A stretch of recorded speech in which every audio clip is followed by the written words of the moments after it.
this time. Martin Odegaard. Zinchenko from Ketty. Martinelli tiptoeing in. Predatory, perfect. There is a gorgeous arrogance about Arsenal now. It really is. They are enjoying every second of this. Hello and welcome to not another Arsenal podcast, aka the Carlo Jenkinson of Arsenal podcast. My name is Mike Hers, and today we got Arsenal statements, boys, from the Arsenal fandom. We're going to talk about transfers. We're going to talk about Berta, Edu, Hale End, a little bit of everything. We're going to see if the boys agree or disagree with said sentiments. We're going to see if there's a debate to have had tonight, because that would be fun. What's more better than some controversy? That's as my good mate Chris would like to tell me all the time. Not you, Chris, another Chris, actually. But first and foremost, the introductions. As always, Chris, make sure to unmute yourself. Welcome back, sir. How's everything going? Hello, guys. Doing well. We're potting on an off night because I was celebrating my 20th wedding anniversary last night. And Congratulations. Thank you. I'm celebrating the fact that I could keep a woman interested in me for that long. Yeah. So, as we probably all should. So yeah, it was nice. Had a nice night. Going out to eat. Pretty low key. I got 3 kids, so can't really easily get away for those kinds of things. But it was a good evening, and I'm here to talk about Arsenal. So I'm excited, and it's good to see Jared back on the pod. So. Yes, we will get to Jared. It's a very unique opportunity to have this night. I was going to say night owl, but he's the complete opposite of a night owl. He's normally passed out sleeping around this time. Jared Carver, everybody's what's the nickname? Everybody's favorite, every podcaster favorite podcaster is here with us tonight. How's everything going over there, Jared? Good. That's what was going around. Completely undeserving of that title, but I'll take it. And yeah, late night for me, but I always love getting on with you guys whenever I get a chance. So I've been looking forward to it. Yeah, you took when I was growing up, I heard somebody would say, create some fame and then go to sleep so that you can't hinder your fame. That's exactly what Jared did. Like he peaked 3 months into his podcasting career, and then he's like, I'll just be off the podcasting waves for about 2 years, make people want me to come back. Just fall off the planet till people don't even know who you are anymore. Exactly that. You took it too far. And last but not least, Kelly, welcome back, sir. How's everything going over there in Minnesota? Doing well. Again, we had been unseasonably warm up here until recently, and it's been back to torrential downpours in 65. So the real kind of 4th of July weekend that you'd expect in Minnesota. But no, busy. Speaking of kids, I have 3 kids as well. And speaking of anniversaries, my anniversary is actually coming up this weekend, as if Chris and I don't have enough strange overlaps in personal life here that seem to come up all the time. But yeah, same thing. My wife and I are going to go out to dinner because escaping for 2 hours is about the best we can do. I also have 3 children. So that is a vacation, sir. That is a vacation. Yeah. Just not having to think about them. And thankfully they're not old enough to text me yet. I'm sure you had many text messages interrupting your meal from multiple True. children. So yes, at the very least I have this so far where they're doing something fun, and that's the extent I think about them for like 90 minutes. But anyway. Yeah, let's talk about Arsenal. We're doing stuff like that's, again, the stick meme. You're doing stuff, and like we poked the went, and so we might actually have some stuff to talk about next week, guys. I mean, you guys are welcome, because if we had done this last night, we would have been like, what the hell are we going to talk about? There's nothing happening. But all of a sudden, there was like an explosion of rumors that hit the Twitter sphere, and we're like, okay, cool. We actually can talk about something substantial instead of just making it up as we go. I'm excited. Mike and I were going to fit 20 minutes on Chad Gable, and now we have to talk about football, which sucks. It's very unfortunate. Kelly and I are going to start a wrestling podcast fairly soon now. Might actually get Sebi out from under his rock then, too. Oh, yeah, Sebi would definitely come back for that one. So I didn't want to touch on the Mosquera deal because it's kind of fresh links, and it's looked like it's progressing closer. Before we jump into these statements, I did want to talk about Norgaard just for a little bit, because it is a little bit of transfer news, and we don't, exactly aren't the type of podcast to do like emergency podcast to discuss a transfer. So when it finally happens, it's pretty interesting for us. Norgaard coming in at 10 million plus 5, if I'm not mistaken, replacing essentially Jorginho, but somebody pointed out that it's kind of weird how media is reporting it, because it's because of the timing in which Partey is departing, or at least reports are suggesting he's departing the club, and Norgaard is coming in, they're kind of spinning it in kind of a way that it makes it sound like Norgaard is coming in for Partey minutes. And most likely the realistic outcome is Zubimendi replaced Partey and Norgaard replaced Jorginho. And it's just the manner in which the deals took place. It kind of gives you the, I can't believe they're replacing Partey. You see a lot of, I can't believe they're replacing a 32-year-old with a 31-year-old. And that's not, I don't know, like I can't remember how old Jorginho was, but he was 34. Yeah. 34. So if you look at it like that, they're replacing a 34-year-old instead of a 31-year-old. So I think, despite my gripes with the online fan base with their hashtag toxic positivity, I will say that, and you guys know this from the back channels. I think it's an overall really smart decision by the club, and it's an opportunity of a player that they had potentially admired for a few years now. They knew of the player, and it seemed like they had him in their scope and saying, hey, just in case shit happens with Partey, here's a player we're going to lean on. I'm pleasantly surprised and happy with this news. Chris, do you have any positives and or negatives you want to talk about regarding this transfer? With Norgaard, I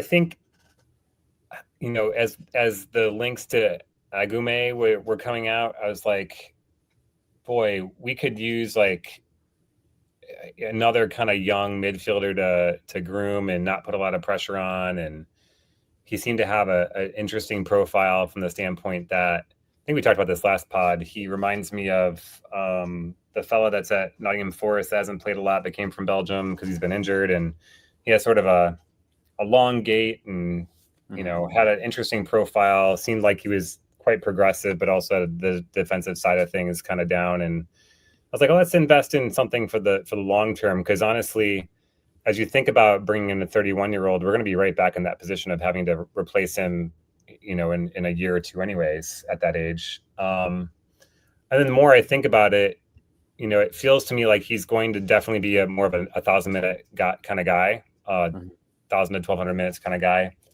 He seems to have the defensive side of the ball down pretty well, and I'd imagine he would mostly play against either team we're going to beat anyways, or in the last 10, 15 minutes protecting leads, when you don't really want a Zubimendi there kind of shielding your back four in a time when you're trying to protect a one goal lead. So I don't know. I'm talking myself into it being decent business. It's only £10 million. He can't be on super high wages. I'd imagine less than 100K a week. So from that standpoint, if it keeps our powder dry to go and do the business in the forward line, I can come around to it, even if I think it's a less exciting kind of functional, sensible signing that, Arsenal loves to do. I think also you're running into somebody equated it, I think, pretty well with, it's kind of the same as what Endo has done for Liverpool. So Endo was the captain of Stuttgart and was like very well thought of there and very well respected there for a long time, got into his early 30s and kind of took definitely a seat behind some more impressive players with higher profiles and more talent to be kind of the steady hand on the till and be a serviceable backup, right? And when Endo made that move, it's like, okay, well, it's like a once in a career move to go to a team that could actually win stuff. And since he went there, he's been largely played on the bench, has played some important minutes during injury and kind of some transition periods, but it's largely, he's got his league title and got some of his plaudits, and he'll probably move on and still have a late career because he's saving himself quite a bit. That's kind of what I see Norgaard doing. So again, somebody who's going to play, 1,000 to 1,500 minutes, maybe play a lot in the domestic cups. If Zubimendi, God forbid, is not settling well, he's a good floor raiser. One thing that is something I reacted a little bit pissy because I thought that there was going to be a high ceiling young guy that was going to be exciting. And the reports funneling out clearly.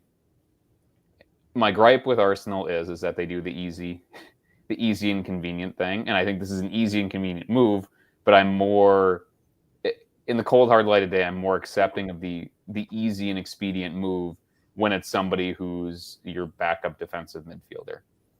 It's nice that we did this one in this fashion rather than spending 2.5 months chasing Marino, which I think is kind of the similar, was supposed to be the similar squad position, but just at left 8. So I think to some degree too, it's It's how you do it and the price you get him at, because this player seems pretty clearly was worth more than 11 million pounds. And it's more so his age and circumstance and the transition happening in Brentford too, that it was kind of a spot where it's like, okay, they're very clearly going to they're selling a lot of their old guard that kind of took them from a championship team to a solid mid to upper mid table team. And now they're going to go and refresh and start anew with whatever manager do we know what manager they're bringing in yet? Negative. Do we know who's replacing Frank? No, I haven't seen any report suggestion on that one. Yeah. Well, I mean, maybe that makes sense then, that they're selling. I mean, 9 figures worth of assets, and then whoever they do bring in is going to get the keys and get to have some personnel control as they reboot everything. So, yeah, another one of those signing of opportunities. I mean, we've spent 16 million on 2 starting level Premier League players that'll be backups for us that are signings of opportunity, basically. So, it's hard to argue, even if I could try to argue it yesterday, but less so today. All right, Jared, let's be negative shitheads and argue with it just for a little bit. Just referring to the toxic positivity thing, this is all I'm saying. Like, some of the more overly positive accounts online drive me equally as crazy as the negative ones. And I'm having to see people post charts and say literally like the best this in the league, the best that in the league. It annoys the shit out of me, Jared, to be completely honest with you, because like I if you hold a player in such high regard, right? How come when I click on your profile and search your account regarding this player, you either have no tweets whatsoever, or you have nasty tweets saying that he wanted to break Martinelli's leg? Those are the 2 type of searches that I found. And so this is more of a social thing. It's not a football opinion, and you could come in with your opinion at the end of it if you like. But do you have any disdain for it, or you're more of a normal, well-placed human being? You just kind of ignore this type of things online. I can't get the, oh my God, everybody shut up, this is the most positive outcome that Arsenal could have had, and it just annoys me a little bit. So what's your hot take on this one? Yeah, it's funny you come to me because I tend to be the more positive outlook in general. What a dick. But I'm with you. It's the positive spin on things is one thing, but the endlessly the club can do no wrong, every signing is brilliant is obviously way overstated. And with players like Norgaard, you see all the time, they'll come forward and say, well, he was great in aerial duels, he was great an interceptor of the ball, which is something that Arteta obviously values. So it's easy to pick those things out that he does really well and point that out, which is not untrue. He does have some good characteristics, but the reason you're at that point in your career and you're still playing at a mid-table team is because you don't have all the other skills that go along with those things that people point out you do really well. So is he Thomas Partey? Absolutely not.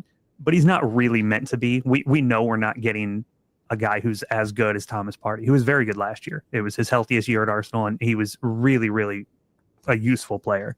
Other than Declan Rice, I think probably the best midfielder we had over the course of the season. So it's more about managing the expectations of what he's there for. And like Chris and I think Kelly both said, Jorginho didn't play a ton of minutes last year. A lot of the minutes are in cup games. That's where we're going to see him. And then I think Chris alluded to, he's going to be different in that he's not there to be an every game starter. He's going to come on for Zubamendi potentially to close out games and be a more defensive force, which is an area where he does have skills, So it's a matter of managing the expectations. But I understand why people get a little annoyed when the moment we're linked to a player, your entire newsfeed is filled up with stories of how this is the second coming of Rodri and we're getting him for 15 million and all the rest of it, because it's just nonsense. He's good in some areas, but he's certainly not a complete player. Otherwise, he wouldn't be there for that amount, and he wouldn't have been at Brentford at this point in his career, probably. This is how much of a stand-up guy Jared is. I just searched his profile. He's never once talked about Norgaard. So you pass the test, Jared. You're good. You can have his whatever opinion you want about him, and it's A-okay by me. This was all one clever setup. Tolerable signing. Yeah. I had you handed you the question, and I had my detective do some background search while you're talking. That was going to be the next slide. Actually, it was going to be old tweets of you slating him, but unfortunately, we couldn't find you any. I feel like the only time that I spoke about him was when he absolutely scythed down Martinelli and should have gotten a red card last year. That's kind of the last thing that I recall of him. It's like oh, we're just doing that knee-high tackle on Martinelli. Now this is great. Who is that? Norgaard, the guy with the chin. It's like, okay, that's my entire background. The kind of like Scandinavian superhero looking guy. He looks like the kind of knockoff Superman. It's like Superman with an umlaut over the U or something, and two A's in man. My last little bit on it, just to end on a more positive note, I do truly believe that because of the necessity and the want that this fan base has as far as winning a striker and a winger, I genuinely think that these links to Mosquera, the purchase of Norgaard, if it was end of transfer window after Sesko Gyökeres or after Rodrygo Eze, everybody would have been like, holy shit, we put the cherry on the pie. This completes, this rounds off what we need for, squad depth and everything. But because it's happening 2 to 3 weeks, you could argue 2 years after the Sesko links and, a month after the Gyökeres links, there's a lot. I think it plays a part in how people receive the idea. Like if they announce, Norgaard, Kepa, and we bought another one. I feel like Zubimendi. I feel like if they announce those three, there'll be like two of them who gives a shit, and one of them we know for a year.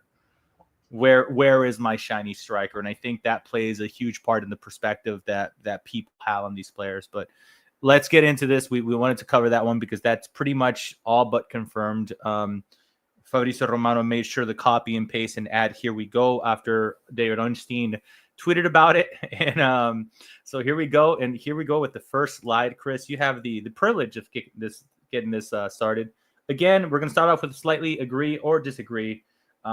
Slightly random, Chris. So in the order that you sent me, Arsenal will win the Premier League title in the next 3 seasons. Starting off hot.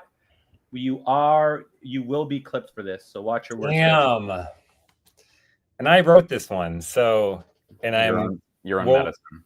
Woefully unprepared to answer it. I was hoping someone else would get this one. It was a setup for somebody else, I tell you. Yeah. Here's where I'm at with this. My head says no, my heart says yes. And I think you can't ignore what Liverpool and City, who I think are the teams still to beat to the title in the foreseeable future, have done this summer, and with City even in January.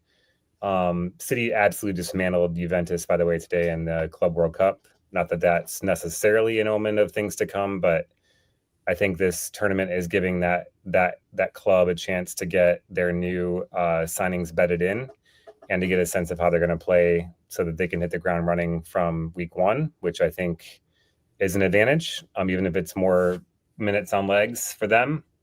Liverpool obviously has spent big this summer with some attacking reinforcements. They're also looking at Guehi in defense. Who knows if that's a replacement for Konate or as just another depth signing.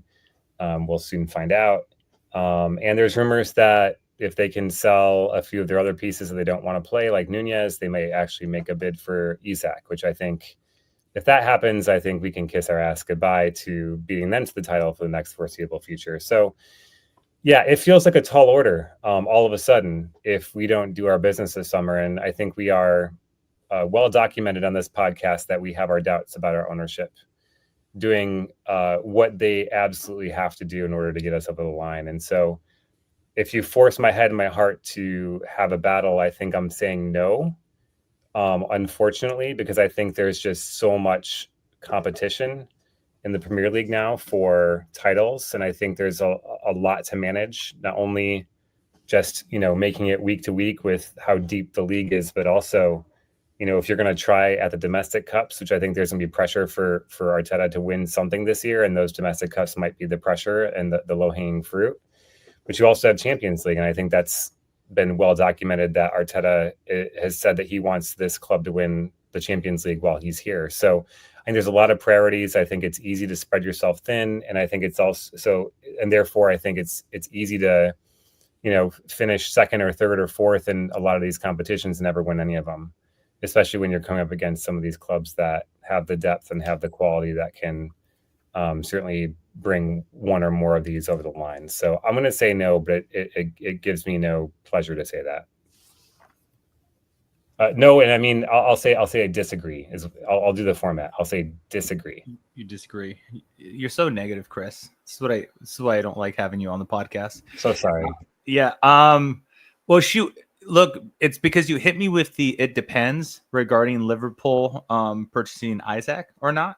Yeah. But okay, I'm just going to say I agree. I think Arsenal are more than capable and will find those margins. It's going to happen in 3 years. I feel like we're going to have the rub of the green and we're going to avoid some long-term injuries. We've had chunks in which we have shown that when all goes well, and I know we're asking for all to go well, but we are strengthening and adding depth, in which we have large blocks in which we go 15 games unbeaten in the league. And I think it shows that bearing like some massive catastrophe, we're a highly competitive team, and Mikel Arteta is a madman that somehow manages to squeeze, in that example he once gave, squeeze the last drip of juice out of the lime. Every time you think you had enough, you could squeeze it a little bit harder and just get a little bit more. And I think as maddening as this sounds, I could look back at last season and say, holy crap, we didn't finish fifth with the amount of injuries that we have. So I'm gonna choose to be extremely optimistic here and say I'm gonna agree with that statement. Kelly, Jared, you want to jump in on this, or should we move on to the next one? I mean, we can move on to the next one. I think what you said at the end is good as far as getting the most out of what we have. I think the two teams that suffered the most injuries last year in the league were Arsenal and Spurs. We finished second, and they beat relegation because we had three of the worst teams promoted we've ever seen. So it's a dramatic difference in terms of what we got out of a highly injured team. So I'm with you. It's always tough to predict, but if we can stay healthy, we certainly are in the mix. Am I able to hedge it and do the slightly agree or slightly disagree? Yeah, go for it. No. Oh, sorry. So just agree or disagree? Is it agree or disagree? Yeah. Are you on the positive or the negative side of neutral? Chris Kelly? wants you to make an ass out of yourself. Okay. I want you to. I don't want you to be a fence sitter. That's what I. Full commit here. Okay, I'm going to disagree. I think with City and Liverpool, I think those are probably going to be the two teams that one of those two clubs is most likely to win the next couple of years. And I think we can't forget that Saudi Arabia will keep dumping money into Newcastle as well. And they do have some great talent there. One spanner I'll throw in the works, I think we're going to be in a Champions League final in the next 3 years. And that maybe that's full disclosure, because not only because I'm lazy and I don't like to prepare for stuff, I have not read any of these and I did not suggest anything. So I'm going in like Jared, completely blind to these questions. So that might be a question down the road. But I do think that I don't know that we're going to win, but I think that I would, if you had to make me bet real American dollars on what the Arsenal are most likely to win in the next 3 years, I would say the Champions League rather than the Premier League, I guess. Okay, fair enough. Yeah, to your point, Jared is also going in blind, and I just copy and pasted everything Chris sent me, so I don't really have a full grasp on some of these either. I just remember the ones Dean sent me, so I'm looking to be amazed myself. So don't run Burgundy this stuff if Dean snuck a grenade in there. By the way, Dean did send me a late inclusion on Twitter back channel, like literally when we started the pod. He just wanted to warm you up, Kelly. Would you consider Han or Hand of Arsenal a better ITK source? Who? That is just roughly around what I was expecting you to answer. All right, here comes the next one for you, Kelly. Here comes the real one for you. The academy graduates that Hill End has produced over the last 5 to 6 years is the best generation of footballer it has ever produced. Smith Rowe, Eddie Nketiah, Bukayo Saka, Myles Lewis-Skelly, Waneri, and of course Balogun. Agree. I think. Yep. Also, the kid from Monaco, the striker, like an academy that's not Barcelona or Chelsea or City, who basically don't produce. I mean, multiple. I mean, even Akpom has been like a high level scorer in a bunch of different leagues too. Like Arsenal's academy produces a lot of high quality professional players that play at a lot of great. Not just the ones who have made it at Arsenal, which again is atypical, right? Having one academy, and especially like.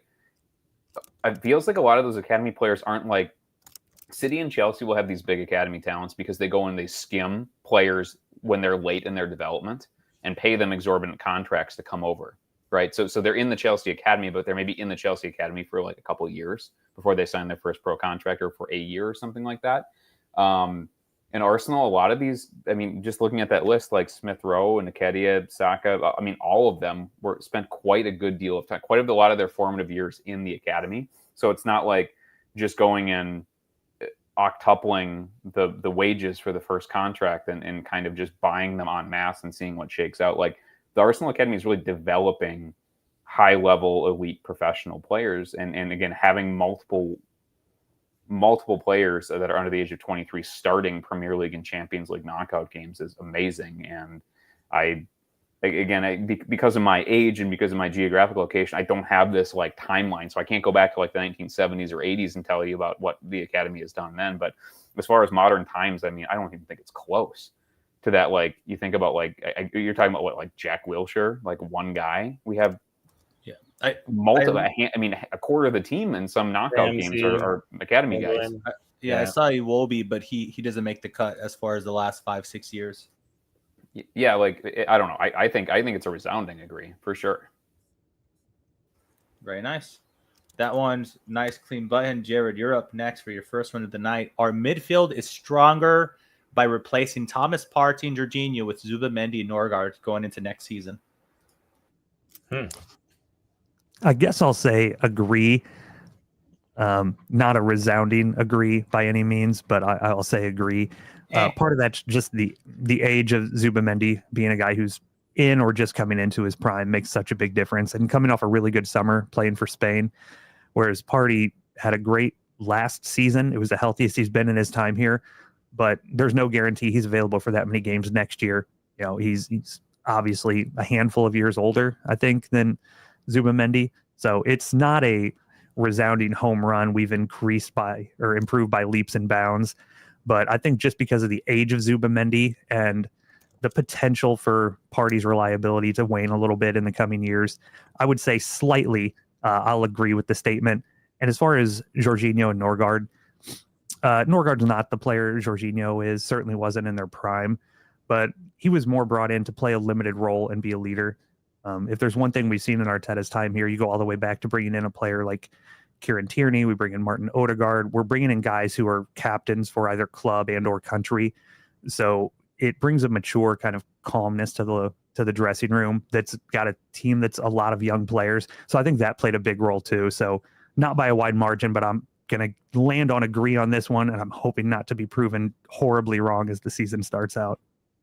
This one takes a bit of a leap of faith just because we have no idea what Zubimendi is going to look like in this side. I mean, we can forecast it based on what we've seen him do at Sociedad, but I mean, I've said on this podcast, I think he's going to simplify Odegaard's role, and I think he'll get more out of Odegaard because Odegaard has less to do, has less running to do, doesn't have to drop deep.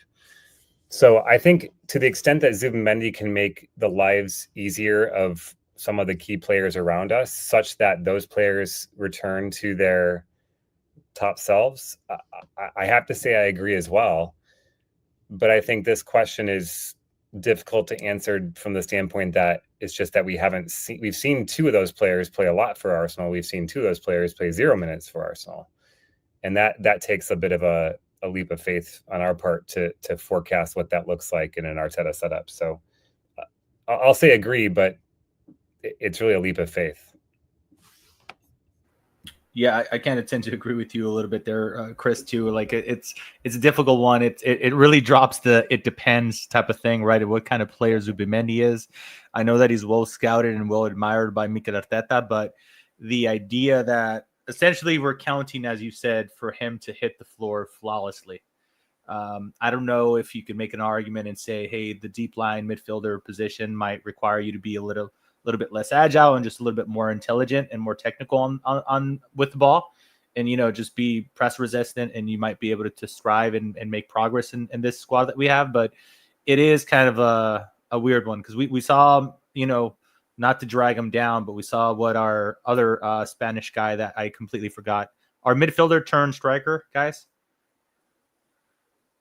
Mikel Merino, thank you or very much. Havertz, which one?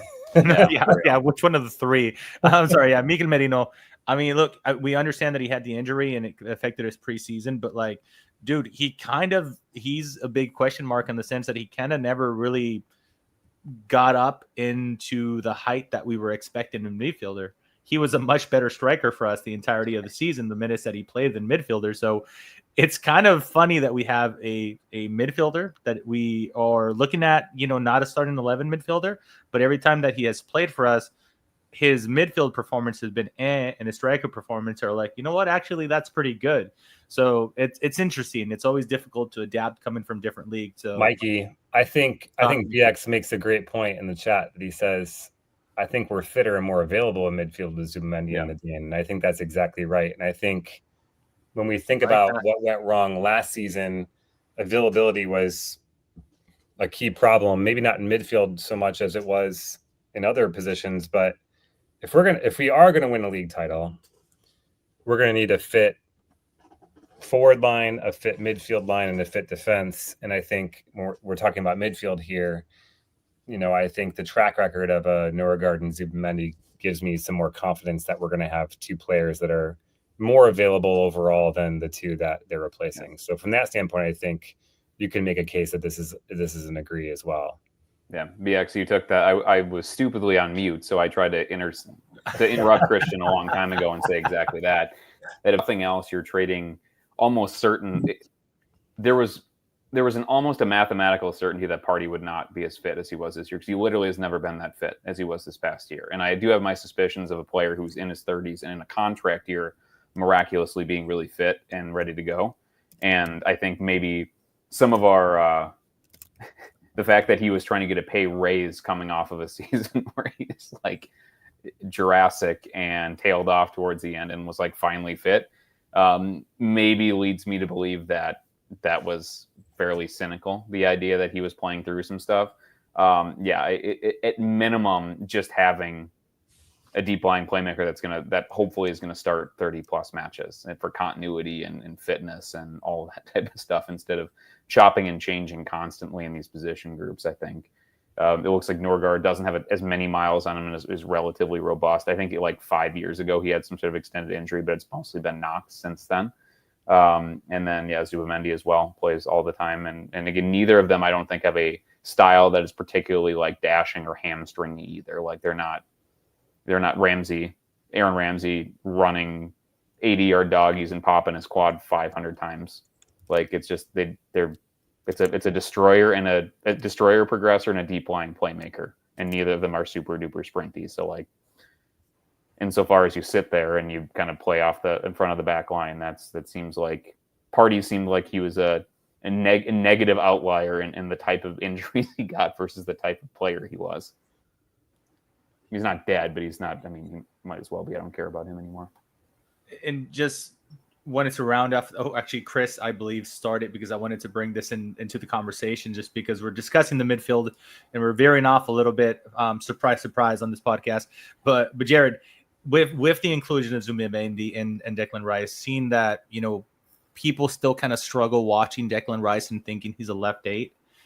He kind of came into his own form last season, but O'Malley asks, are we switching to more of a double pivot more than a lone 6? And that I assume is referring to dropping both Declan Rice and Zubimendi into that spot, and maybe Odegaard playing slightly more in the middle. Do you think that is something that could potentially reflect in this? I'm going to say in the starting lineup, because as I like to say, and I think you agree with me, is on paper, our starting lineup is kind of a joke in the sense that we kind of play wherever the shit we want, and because our players are all over the place. But for the sake of the structure and the starting lineup on paper, do you think we could potentially see that 4-2-3-1 that has been played a lot in the early 2000s?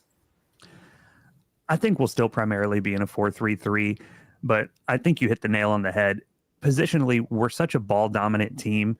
It's going to be more of a lone 6 in Zubimendi, but not really, in that it'll be MLS occupying a lot of that midfield space too, or whoever we have in left back is going to be playing so far into the middle that Rice, I still think, will be playing forward in a left 8 position. And at times last year, primarily because we were lacking strikers, we saw him very forward and up and spending time in the box. And he proved he's got a goal in him. He probably had his best goal scoring output of his career last year.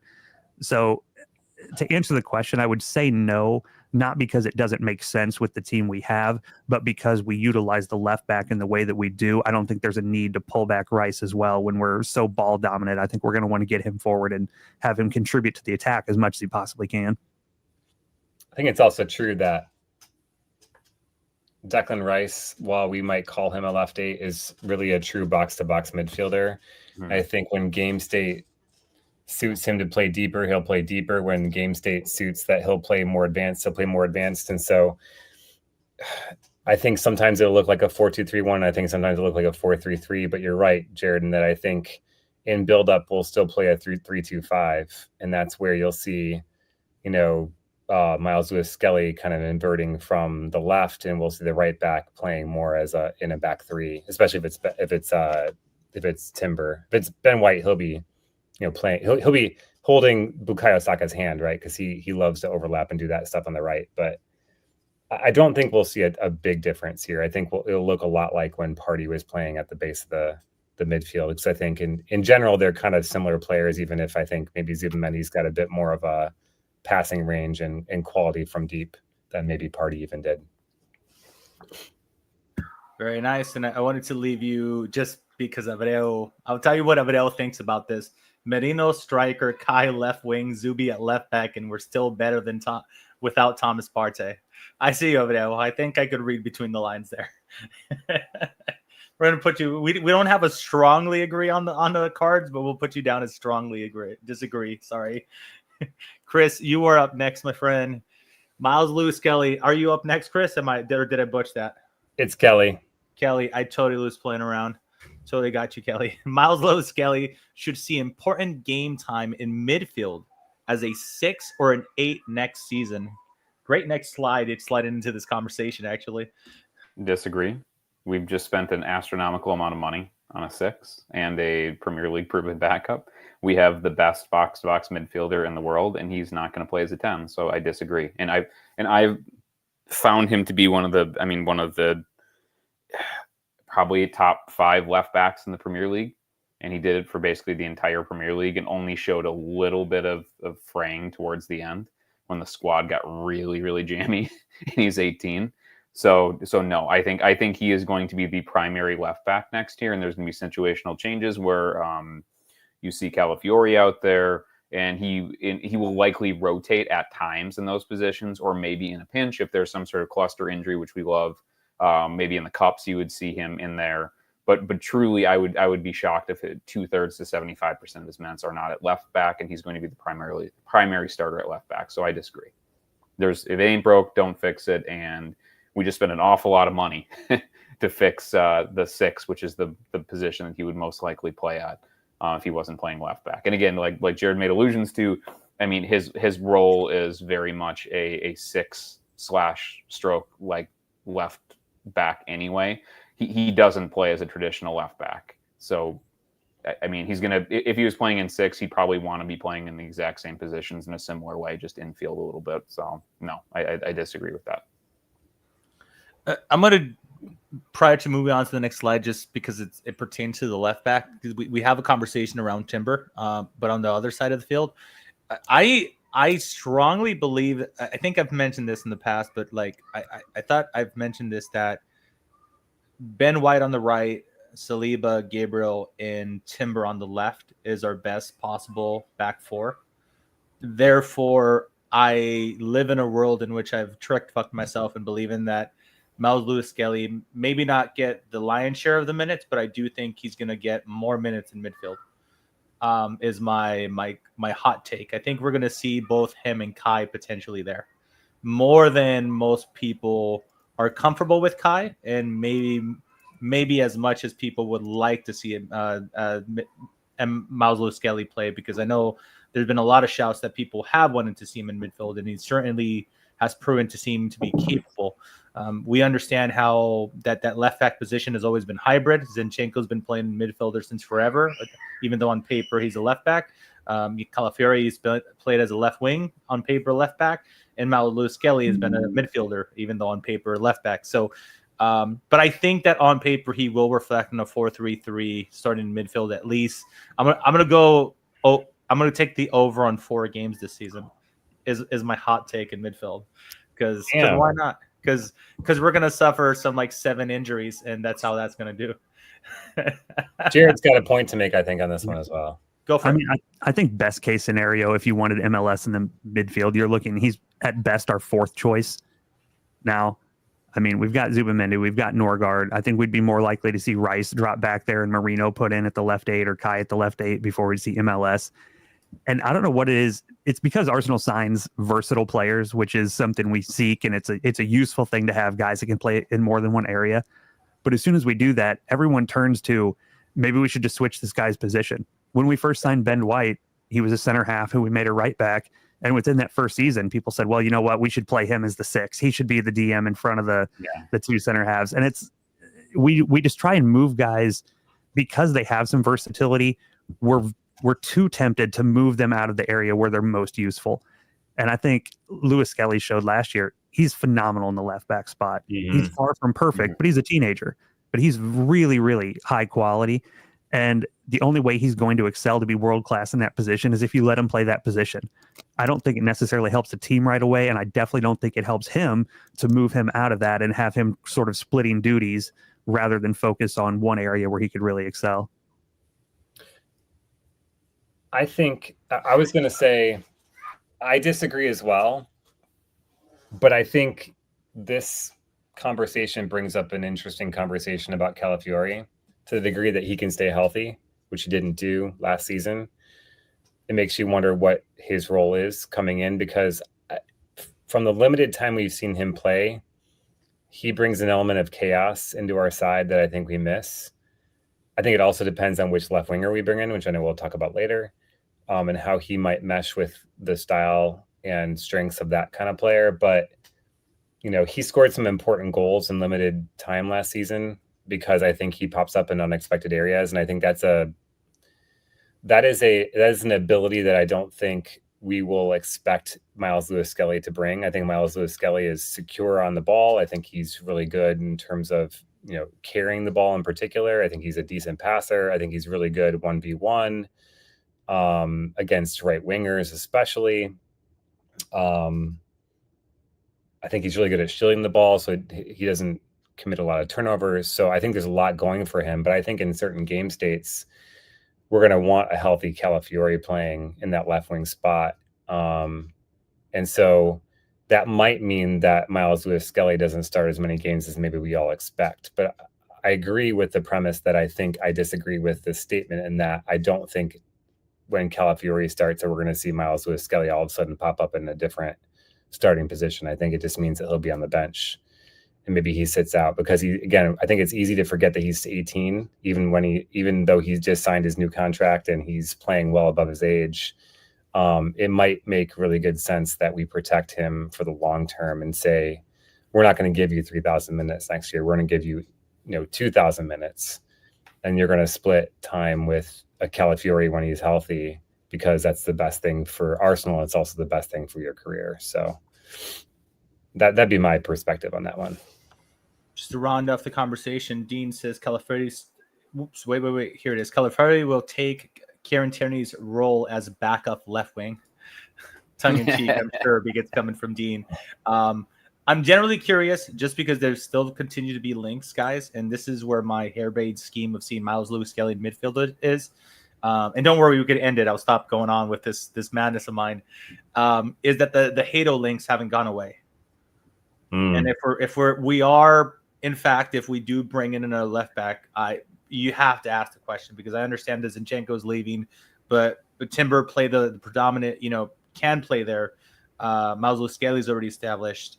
Calafiori exists. He played almost all of his minutes at left back when we didn't need him as a winger. So if we bring in Hato, I feel like that's a lot of cover for left back, and I know that we want to keep on the tradition of having 6 left backs in our squad, but sooner or later one of them is going to want to play, and they might have to move a little bit forward on the field.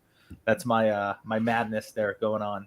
I think Hato only comes in if Kivior leaves, and Zinchenko as well. That's my belief. Evior. Ooh, okay. Yeah, Agreed. I think it was Stan the Man. I lost his comment because the live chat is being absolutely amazing today. But somebody said Calafiore plays more at left center back if Kivior leaves. I did lose the comment, so I think it was Stan. So forgive me if it wasn't you. But yeah, that's a good shout as well. I like that one. Jared, moving on with the slides. Agree or disagree with Andrea Berta will be more effective sporting director than Edu was. At barbecuing, you didn't really specify here, Chris. At the job that he's been hired for. How about that? Just answer the question. Barbecue or not, Chris? We don't know what he's doing in the back channel for us. All right. I'm going to say agree. And he's someone that has a pretty good history at Atletico, which I think is the closest or a very comparable team to Arsenal when you look at their status in La Liga to what Arsenal is in the Premier League. And he's proven he can be effective in that area. I believe he was there when it was pretty early in his tenure there, I believe, when they won the league. Also, Edu's time as sporting director was relatively short, really, in the grand scheme. I think if Bert is here 3, 4, 5 years and we achieve anything close to what we'd like to achieve, I think it's going to be easy to say he was the more effective sporting director, because I'm not even sure, was Edu the sporting director yet when we won the FA Cup? That was 5 seasons ago. I'm not sure if he was even in that role at that time. So I'm not sure he's came away with any silverware in his time. 2022 is when he became sporting director. So he was not. So we've won nothing in his time here. So while it sounds kind of harsh, the bar's relatively low for Berta. If we win the FA Cup next year and have a good summer worth of signings, I think you could already make the argument that he's, in one respect at least, been more effective. And that's the respect that matters, is have you won anything in your time here? So I think he comes into a good position in that we've got a really, really talented young squad, one that's capable of contending for the league.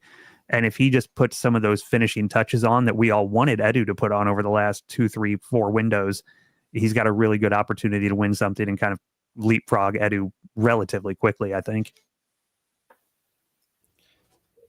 I'll be different and say disagree. Not because I believe it necessarily, just to be interesting. I think it's easy to remember Edu for what didn't happen in the last 12 months of his tenure, and I think it's easy to forget what he did in his first 12 months of his tenure as sporting director. I mean, in looking at that date, it reminds me that he oversaw the revolution of this side from the one that struggled to make the Champions League spots to where we are today, basically. So I don't know. I think that's a hard job to do, honestly. Having said that, I think he had the support of the ownership. I think the ownership, again, as we've said before, seem to be willing to spend when they don't have the Champions League money. So, could any sporting director have done that? Maybe, but I think it's hard to take a team that, perennially finishes 8th, then gets to 5th, and then all of a sudden makes them a title contender from one season to the next. And, oversee the academy, which has produced, again, the talents that we've been talking about as of late. And I don't know if we want to talk about the women's side, but the women's side is also quite healthy. I don't know the degree to which he oversaw that, but I think the women's side is doing really quite well as well. So I disagree, because I think Berta will be more effective, and I like the way he's operating in the transfer market. We're not going to get in situations where we're going to end up in a Sterling as a last minute loan because we had nobody else lined up. But I do think it's easy to think about Edu as the guy that was here for the last 12 months, not the Edu that was here for the first 12 months of his tenure. I kind of see where you're coming from, and it might turn into almost a situation where, Edu walked so Berta could run.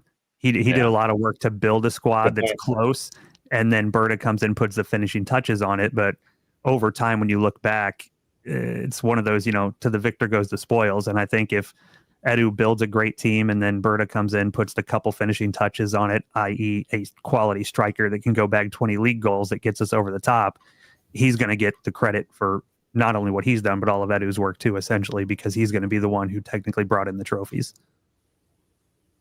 Yeah. There's a lot of mixed comments in the live chat too. BX Gunner saying, I agree. O'Malley, I believe she said she agrees as well. He or she, sorry. Abreu was saying he's waiting to see what he does. And then one thing I like, a comment from Moss Sports here. He said, bet they're working the market for once, market not working us.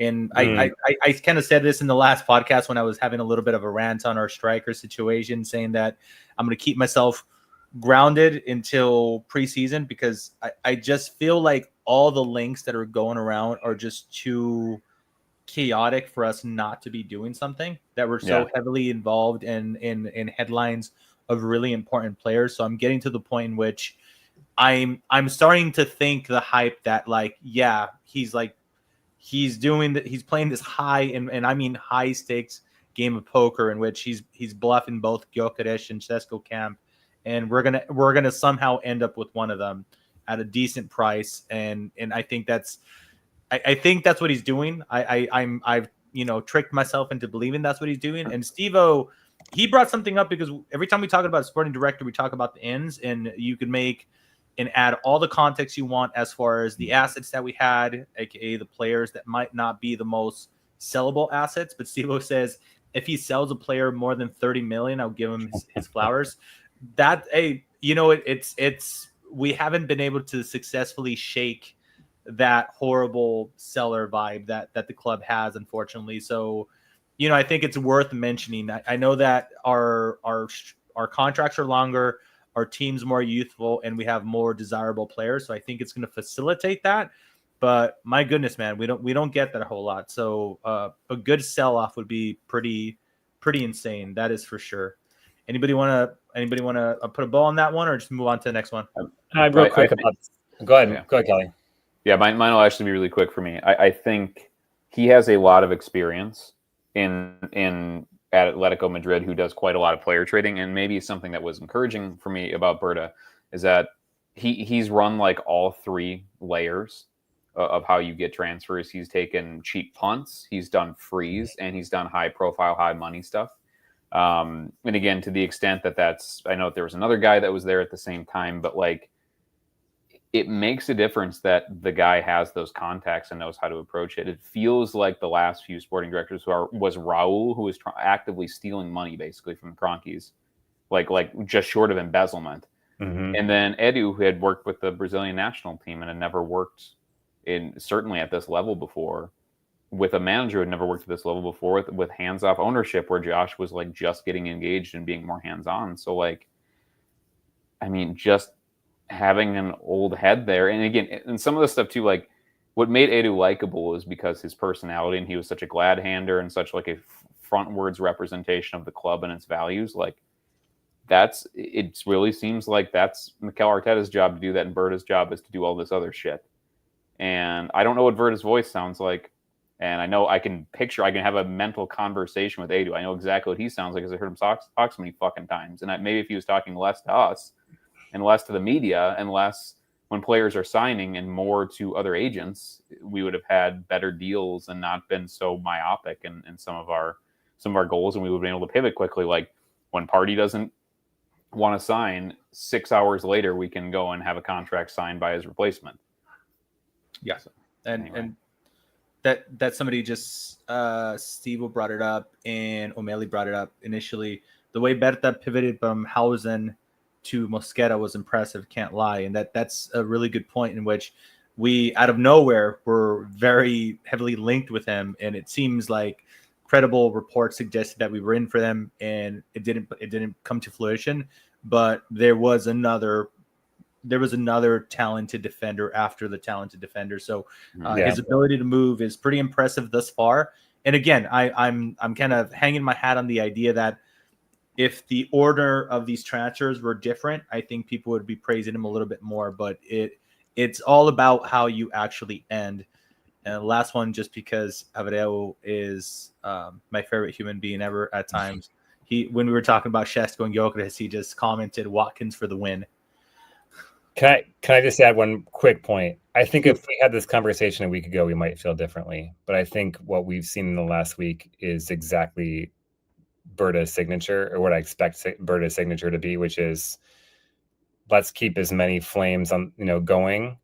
And then when you're ready to pounce, because it's the right time to exact your advantage that you've created in the market, to pounce it and make your move. And I think what we've seen in the last couple transfers that he's bringing over the line is that I think that's what he's doing with this striker, and probably the left wing situation as well, is that he's got all these different deals ready to go. And once he feels like he's got the advantage, because he's playing everybody off each other to get the best deal possible, that he strikes, and he strikes with precision. And it's like all of a sudden things happen, sometimes out of the blue, or out of nowhere.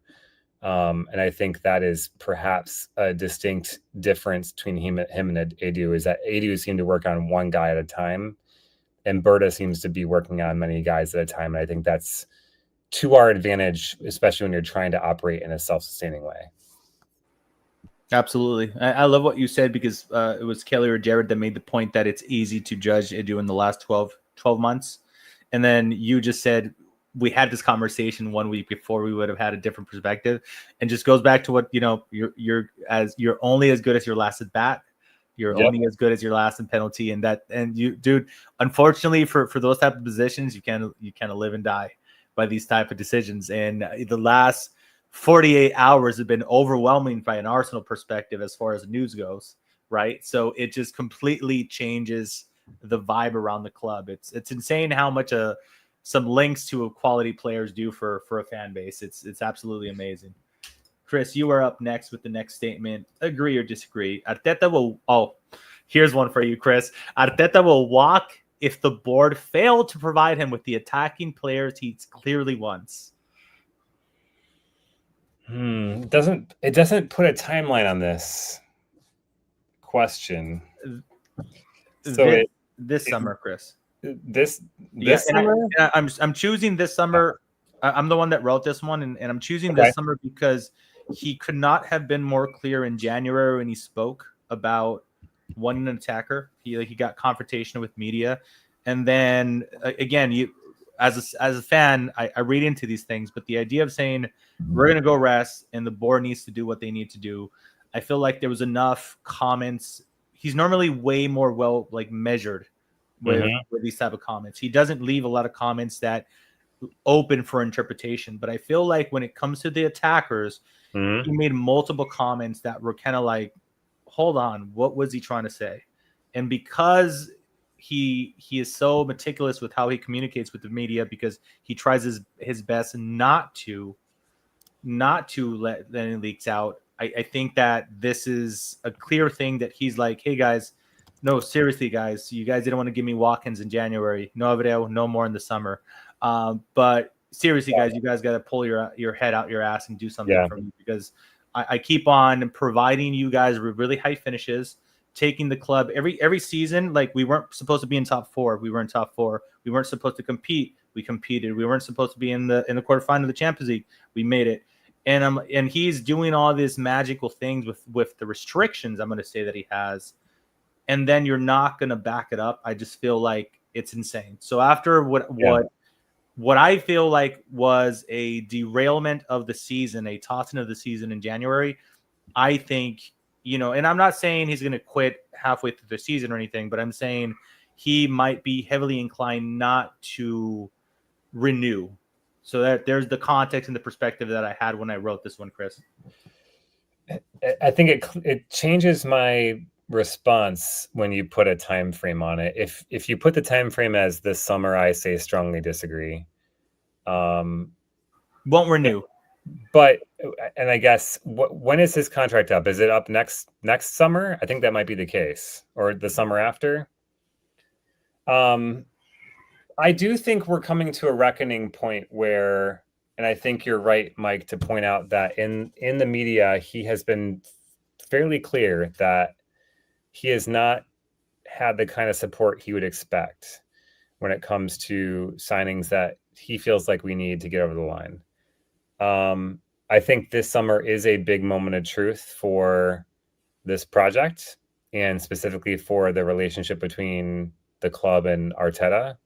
and that if he doesn't get the kind of signings that he feels like he needs to accomplish what he feels like he needs to in order to commit his next part of his future, I do think there's a risk of him walking. I had this thought in the last week that I don't know how long Pep is for City, regardless of what happens with the 115 charges. Somebody said in the podcast, that maybe it was The Athletic or some other podcast, that they thought that this last January and then this summer felt very much like a Pep leaving behind the club in a really good state such that the next guy couldn't fail. And you think about some of the signings they've had and that they've rebuilt that squad really quickly. And this is all under the premise that City won't get punished, at least materially, maybe a fine or, a points deduction, but it doesn't mean that they get punished out of the league or get relegated or something. And so if that's the case, I worry that if this ownership can't get Arteta what he wants, there is a chance when Pep leaves that Arteta is main man number one for City, because he's been there. He's a lot like Pep in a lot of ways. He's a go-getter, and I could see him winning trophies at a place that's going to support him. And I think that's what he wants ultimately, is a place that he feels like he's supported and that is going to allow him to achieve what he wants to achieve at a club. So if it's this summer, I say strongly disagree. I think if you put the time frame as the next 2 years and he doesn't feel appropriately supported, I would say agree. Sadly, I don't want to say that, but he feels like the kind of guy that has the ambition where if he doesn't start winning something, he doesn't feel like he can do it at a place like Arsenal for whatever reason. And I would put it down to likely it's not because of the structure. It's not because of the players he has. It's not because of his own willingness or want to. It's because he can't do in the market what he feels like he has to in order to get over the line. I could totally see him walking. It's going to cut short my my bold prediction in like year 2 that he was going to be with the Arsenal for 10 years.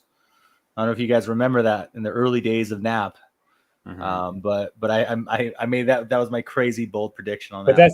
But to your, just to finish off the point, you made an inference that he's a guy that makes the ownership look good. In many ways, I think he could easily become a figure that looks a lot like Wenger, where he covers up the sins of the ownership and does and stays there a while and gets the most out of what he's allowed to have, but ultimately probably underachieves because the ownership doesn't support him. I don't think he's a Wenger type figure in that way. I think he feels like he needs to be supported with funds, with a structure around him. I don't think he wants to feel like he's the only guy that's pulling the club forward. I think he needs to feel the support. And if he doesn't, I think that's potentially another reason why he would move. Because he's going to have no shortage of suitors outside of Arsenal and certainly within the league. Very nice. Anybody want to add on to that one, or we move on to the next one? Nope. All right.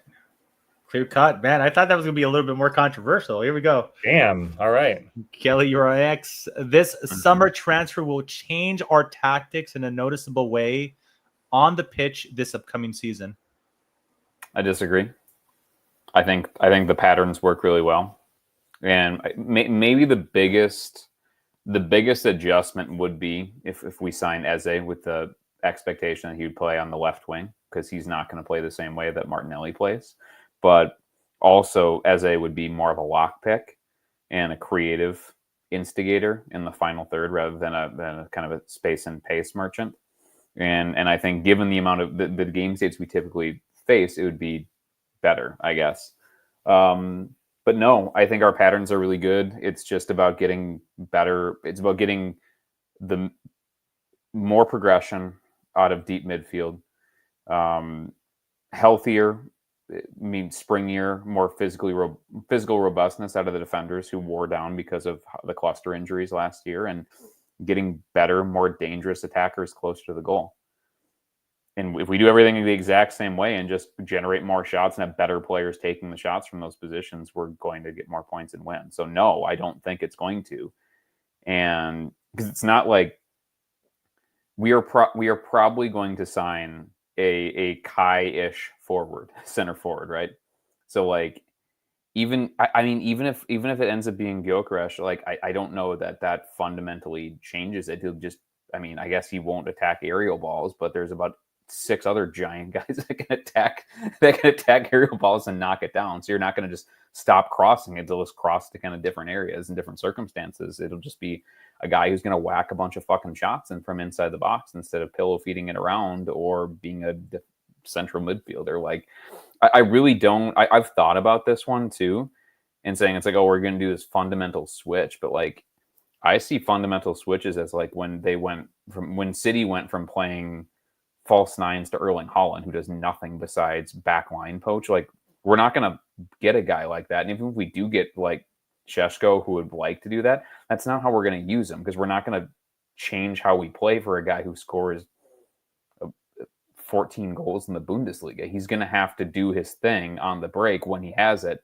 And he's going to have to do the shit that we need him to do when we need him to do it in the box and around the box. So like, no, I think there's too many good patterns of play that are sometimes tedious, but really secure defensively and create chances. We just need fewer injuries and fewer cluster injuries and better players and better execution and more thrust through the center of the pitch and in the final third.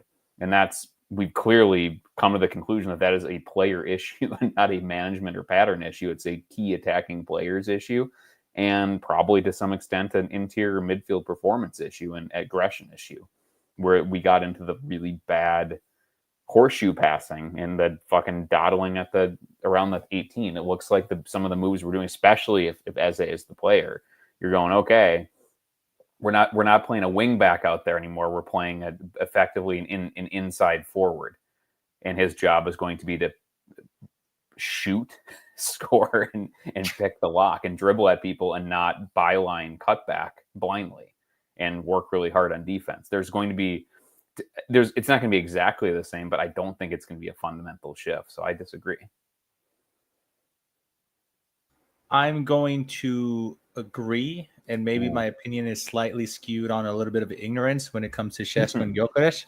But I think Kai Havertz is a very unique player that we fished out at Chelsea, and we've spoken about how we have kind of like a squad of like broken toys and a bunch of redemptions. Šeško and Gyökeres, maybe Gyökeres has that like a little bit in the sense that, he was played in the championship and then went to Portugal. And maybe he might not feel valued as much as he feels valued, but nothing about the highlights in which I see Gyökeres screams a player that tracks back and holds the ball for his wingers. And again, very narrow viewpoint here on the type of player that I'm seeing.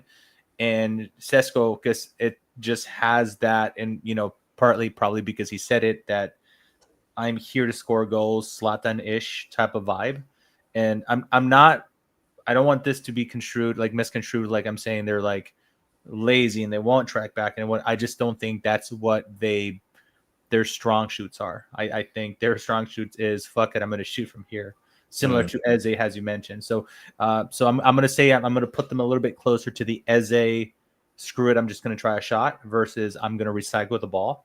And because of that, I think we're most likely, maybe our XG might even be lower per shot because we're going to take more shots, but I think we're going to take more shots on average in the last 2 seasons is my bold prediction. So because of that, I'm going to disagree with it.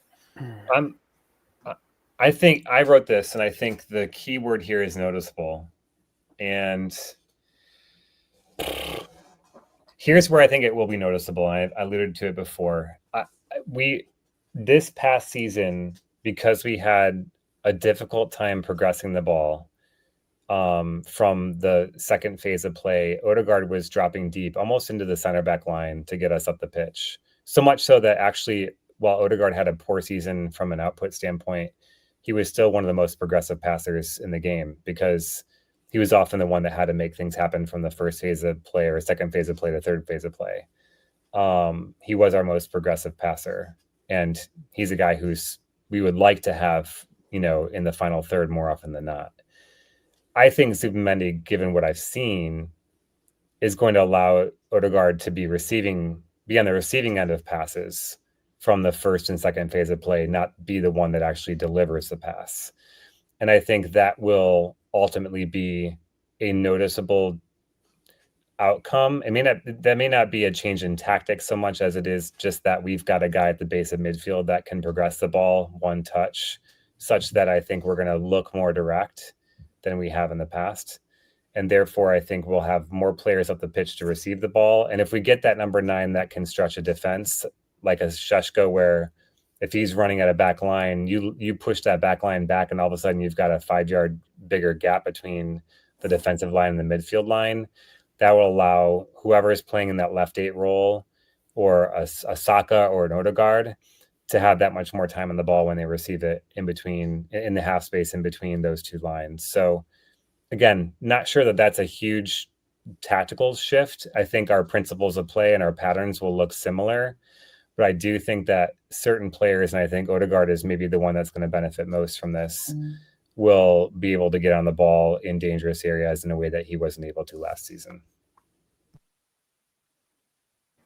Okay. Moving on. Like it. Jared, you are up next, my friend. Eze is a better deal at 68 million, at the reported 68 million pounds, versus Rodrygo for 80/90 million. You're on mute, Jared. Sorry, first podcast. I'm going to strongly agree. I'm a big Eze fan. I think Chris and Kelly have both alluded to, we need guys who create a little bit of chaos because we play in a structure that allows us to control the ball and do what we want to do. But at times, you've got to break out of that and have somebody that can break you out of that horseshoe of death funk that we've all seen. And Eze's that guy. He can be creative. He can be a little bit unpredictable. And that's what we need at times. And just the general things I like with him, I like with a lot of guys. He's a Premier League proven player. It's a season when you look at the way that our competitors in Chelsea, if you count them with their 50 players on their first team, but primarily City and Liverpool, the way they've improved, there's no, you can't drop points at the beginning of the season and count on making it up. There's going to be not a huge margin for error, and having a guy who's been in the league, familiar with the league, proven he can handle the physicality of it and still be an effective player has a much better chance of hitting the ground running than bringing in a guy who's struggled in recent times to get on the pitch at Real Madrid, seems to want out of there, seems unhappy, new country, new language, all of the things that go along with that.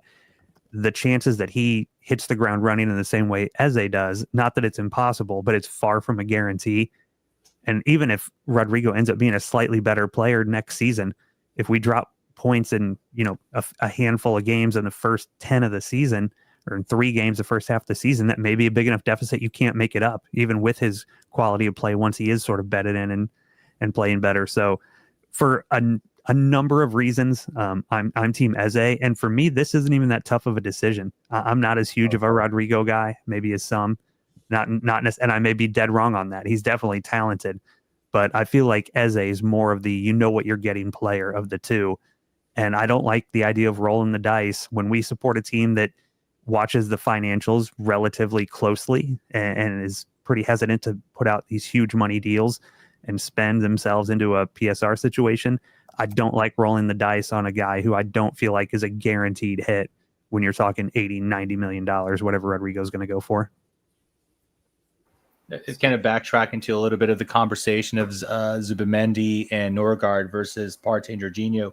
We're talking about a known commodity, as O'Malley pointed out, versus a completely random new player to the league. He's like known for having a great, they love him at Madrid, seemingly. He's never got to play much in the left as he would like to play. He predominantly plays on the right. If you look at his numbers in the league, they're not glamorous, but he does a little bit more productivity in the Champions League.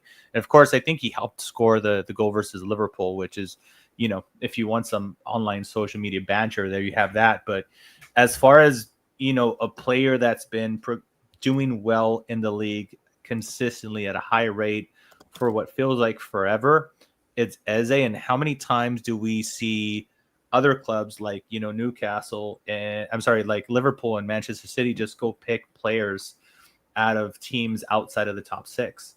And you kind of always left wondering, like, how the hell did that not happen with us? So I'm absolutely in love with the idea of this transfer myself, so I strongly agree as well. Anybody else want to take a bite at that apple? Kelly, my Brazilian watching fellow. I don't get Rodrygo, I guess. I think Abreu left the live chat when we started talking about Rodrygo. Sorry, but I just don't get, if we're talking about a player who's not like a super dissimilar price than we paid for Declan Rice, which is the safest 9-figure player in the history of football. Like, that's 90 million and put him on 350K a week for 5 years for a guy. Like, for what? He's not even a double-digit goal scorer in a super team. Like, he's Brazilian. He's got a cool name. He's won a bunch of stuff as a utility striker. I don't see how that player is a nearly 100 million player. Like, look at the list of players that have been, that's like Jack Grealish with less proven in the league. Like, I just don't, if it's not I'd rather pay 60 million for Semenyo than pay 90 for Rodrygo. Like, I just don't, that seems like a player who's going to play at Real Madrid or in Saudi. That's what I think of that player. And not because he's not a good player. He's somebody who'd be included in an 18 to 18 man roster for Brazil. He's not going to start for Brazil. He doesn't even start over his own Brazilian team. He's not a starter in Real Madrid. It's not Mesut. We maybe talked about this in the back channel. It's like getting Mesut Ozil. It's not like it's that as I would pay 100 million for Vinicius, obviously. Like, but that's not Vinny. It's the other guy. Like, and it's not like he's 18 years old and he's ready to blow. So it's not even like Chris, in response to that, talked about like Barcola or somebody who's like 18 or 19 years old and he has all the physical talent and is ready to blow, or Desiree do it. Like, I don't get it. He's 23. He's not established himself at a start at his club. He's not been pulling up trees internationally. He's not an elite goal scorer. I don't think he's an elite physical star. He's very talented. He's a well-rounded attacker. The fuck are we paying for? Or are we paying a 30 million pound premium because he's Brazilian? He has one name and played for Real Madrid. Keep it. Why? The one name sells it, bro. I don't fucking get, like, this is one of those that, like, I don't understand. And some podcasters of relatively, big Arsenal podcasts, like, this is the dream signing. This is the difference maker. And it's like, why? Well, he didn't have a very good year last year, but he was good before. It's like, was he? He wasn't the starter. Like, he was an occasional, like, okay, well, he doesn't fit with Mbappe. It's like, so when Mbappe's there, you should have lots of opportunity to score. Like, I don't know. I can't, there's no mathematical equation that makes any sense to pay this much for this guy, or when he gets here to pay that much for this guy. And it sounds like he has some off the field stuff that, like, if you're gonna be Arsenal and you're gonna invest a huge amount of money, like twice a decade on players, I don't want this guy to be it. I really don't. And it's like, I will say, I don't want it to be nobody. So don't misconstrue what I'm saying as this. Now, I don't want to pay 90 million for Rodrygo, so I don't want anybody. But, like, I think that there are perfectly reasonable players within our reach that will have a fraction of the wages and have a less of a cost and will be more effective. And the odds of them being a good player in the short, medium, and long term and a better player than Rodrygo are pretty good. And so let's not go for this ride, please. Like, I don't want to be in that situation where we're loaning him back to Madrid in a year and a half. Because he imagine, dude. Okay. He's going to Inter Milan after us. We're gonna go and send him to, or we're trying to make half of our money back selling him to the Saudi League in 2 years. And there's the odds of, I'm gonna say this too, the odds of Antoine Semenyo coming here and being a 15 goal player are better than Rodrygo's. I think Rodrygo could. I don't think Semenyo will ever be a 20 goal player, and I think Rodrygo probably could be. But the bust, I think we're underestimating how, from a personal and professional standpoint, this guy could really be a huge fucking clanger for us. Really, and I have no interest in getting in that ride at all. So, you want to go ahead, Chris? Go for it. Now I'll come in after you. Okay, so I'm just do a few controversial takes here. Abreu does say that he believes that Rodrygo is a better player at left wing specifically than Eze, in his opinion. He does believe that Rodrygo is an upgrade on Martinelli. Boston says Rodrygo is a massive improvement on our squad. There are players that elevate the squad, and he is one of them. Okay, so on this, few things here. Yeah.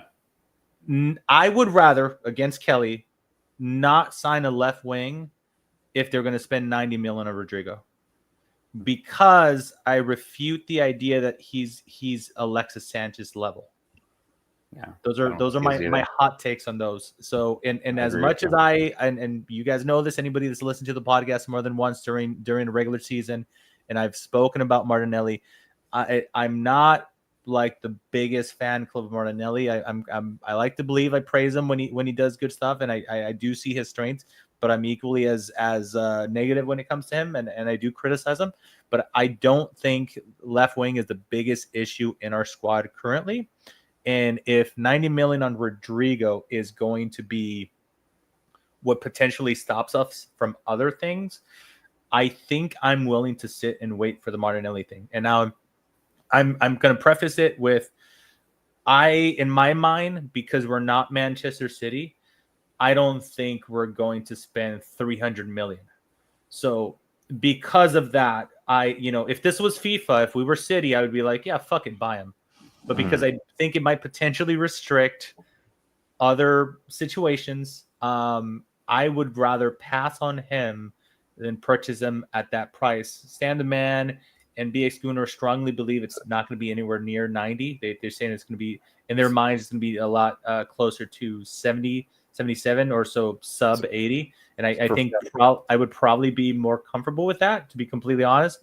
Again, you guys know I hate doing the director of football thing. I often say it's not my money, but we did that pod literally last week. Come on, Hers. Yeah, where all of you guys answered, and I just buckled up and hosted. Yes, absolutely. Mikey, for frame of reference too on Alexis, his last tally at Barcelona was 19-9 in the league. He played in 34 matches, and he almost scored 20 goals and almost had double-digit assists. Like, that's a very different. Rodrygo has never had anything approaching that level of output that Sanchez had, right? So, like, I don't get it. Again, and maybe it's my eye. Like, I don't watch a ton of La Liga. I don't watch a ton of Real Madrid. I don't have access to a ton of Brazilian national team, but like, if he was a 20-10 guy, fuck yeah, go pay 80 million for a 20-10 guy for Real Madrid. But he's not. He's like an 8-5 guy. Like, what are we talking about here? And I think for position fit, like, if the argument is that you don't want Eze because he's not a pure left wing, like, I'm here for that. Go get a better left wing who scores more goals. Like, if you're going to pay that much money, go get a better one, or get one that is roughly the same risk and pay a lot less for him. Then pay him a lot less so he's not an unmovable fucking millstone on your wage book and on your transfer kitty every year if he doesn't work out. This question becomes a lot more interesting if you tell me that, if you're asking me, is Eze a better deal at the same price as Rodrygo? Now, I'm with you guys. I still would choose Eze, but I think there's some intangibles here that are working in Eze's favor. For one, Eze is reportedly a huge Arsenal fan, and coming from Crystal Palace, this is a massive step up. And I think, given that this will be probably his last big contract of his career, he's going to want to impress. And I think that's huge. I think, too, he's already done it in the Premier League, which you guys have inferred, which I think allows you to feel like his floor is a bit higher than Rodrygo coming from a different league. 3, I think the circumstances upon which Rodrygo seems to be finding himself in right now are muddy at worst, but like, you're hearing rumblings of like his father claiming he's not happy at Real Madrid, the fact that Real Madrid was his dream place to go play, and all of a sudden he might consider a move to Arsenal in one of two ways: either one, a chance to reinvigorate his career, or two, a step down and maybe he's too good for it. And I worry about that mentality of getting a guy that perhaps feels like this is a step down, versus Eze, who sees this as a massive step up. So I think there's some intangibles here that work against Rodrygo.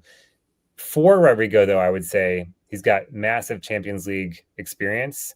He seems to play his best in Champions League. He had 5 goals in 10 appearances or 12 appearances last season, which is huge. And if you want to win the Champions League, you've got to have guys who know how to get it done in the biggest stage, and he does. And I think the other thing that I think I'm I just want to kick the tires on with him is that he's had to play second fiddle to Vinny and Mbappe and play out of position on the right-hand side.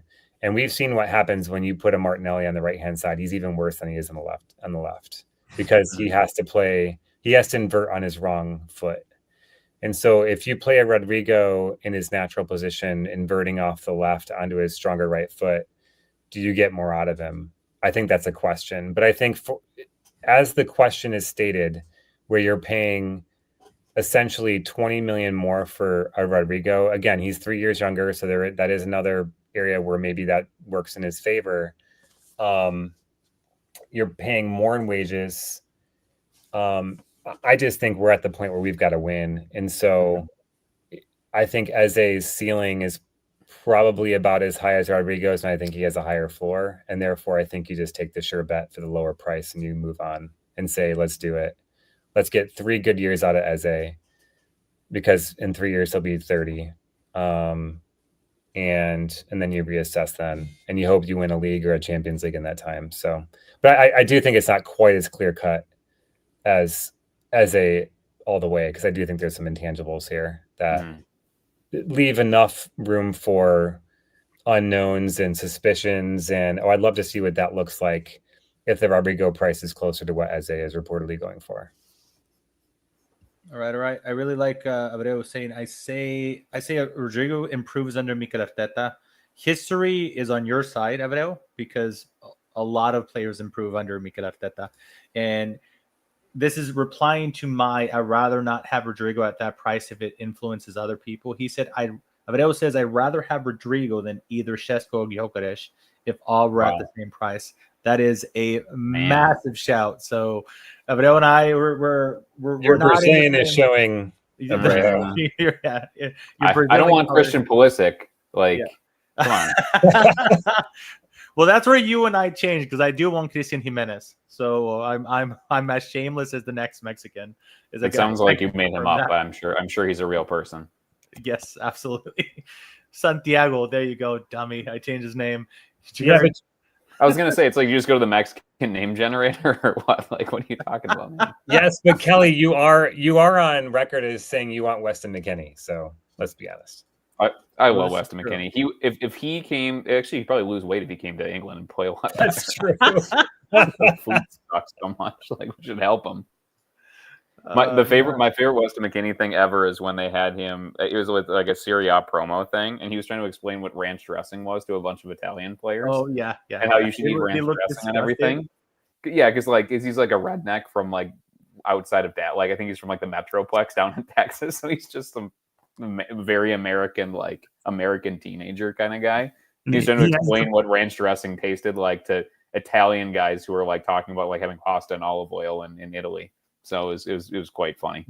And he carries the physique of a guy who puts ranch on everything too. Yeah, he does look like the best guy at your Sunday league match. He has that kind of like extra layer of blubber that doesn't make much sense for how good he is and how much he runs, but he definitely, like, for Minnesota. This is a deep Minnesota bag. Anybody knows who Kirby Puckett is?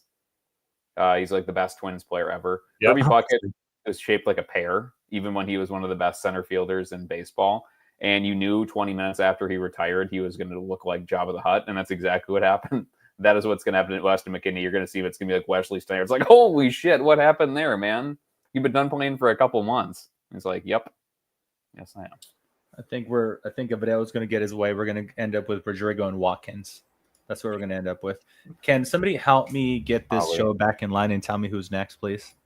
Kelly. Oh, God. Sorry, everybody. Kelly, I feel like Kelly, you know what? I feel like I asked you 15 minutes ago and we just got caught up in this conversation. So it's still Kelly. All right. As he talk about ranch dressing like I always want to, obviously. Checks notes, drinks whiskey. Coming up next.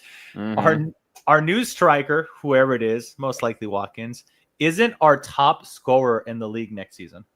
Oh. This one is so hard because if it's Gyökeres, I think he is the top scorer, and if it's Šeško, he's not.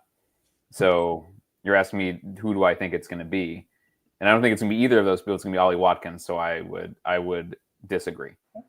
God, I kind of hope it's him just for the memes at this point, dude. If Watkins comes here, he'll score between 15 to 18 league goals and will be our top scorer.